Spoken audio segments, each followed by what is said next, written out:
大家好，本期视频给大家带来逃离亚科夫最新120加 MOD 整合包及手机版移植，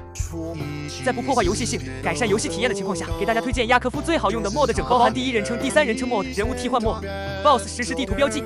钓鱼自动成功勾选上、显示物品价值、背包扩容一键舔包等等。此外还有钓鱼系统显示本局收益和时长等，联机模组、菜单显示等等模组，需要的小伙伴看简介自取即可。